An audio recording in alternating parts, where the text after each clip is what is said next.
Good morning, YouTube. All right, let's work our way through some of these holiday leftovers. How about it, huh?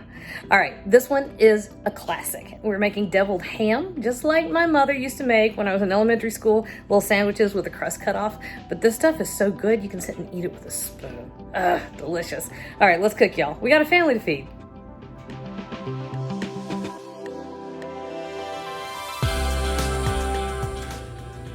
All right, so let's get rid of some of this leftover ham, okay?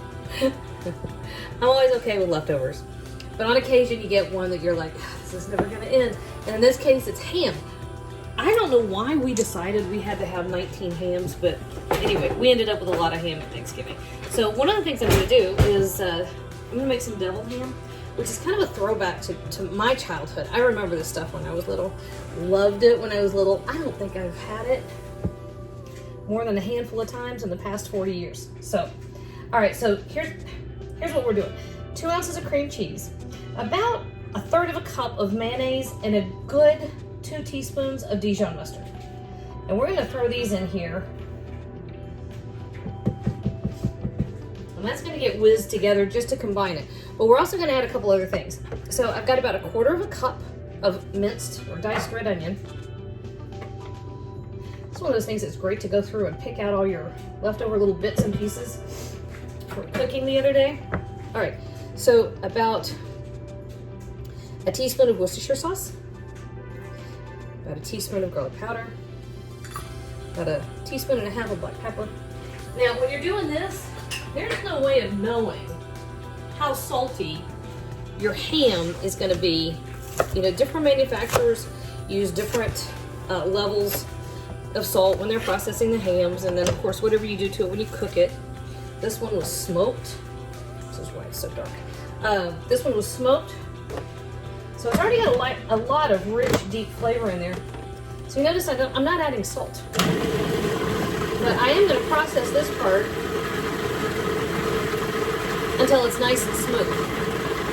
Now you can do 100 things with deviled ham. Now when I was little, we would make deviled ham sandwiches. My mother would put it on white bread and cut the crust off. You can use it to stuff deviled eggs. Yum. Serve it on crackers. Eat it with a spoon straight out the fridge. All right, so about 2 cups of ham. And any kind of leftover ham you have is great. However, pay attention. Whatever you did to it when you were getting it ready, of course, it's going to have an effect on the deviled ham when you're doing like a ham salad type situation. Okay, so now this one was smoked, and then it got a cookie crust. I pulled all the crust off.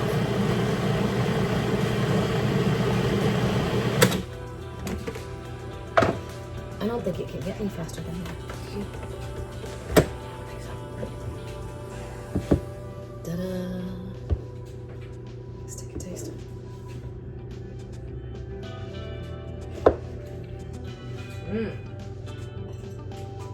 That's perfect, y'all.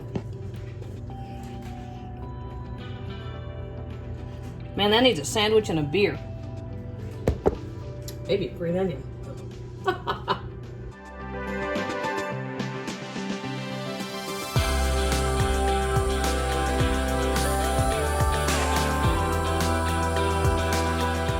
Hey YouTube, thanks for watching. And if you found any of that helpful, do me a favor. Jump on over to Patreon and check out how you can do even more to support my channel. And as always, you can like and hit subscribe and share on social media. I appreciate all of those things.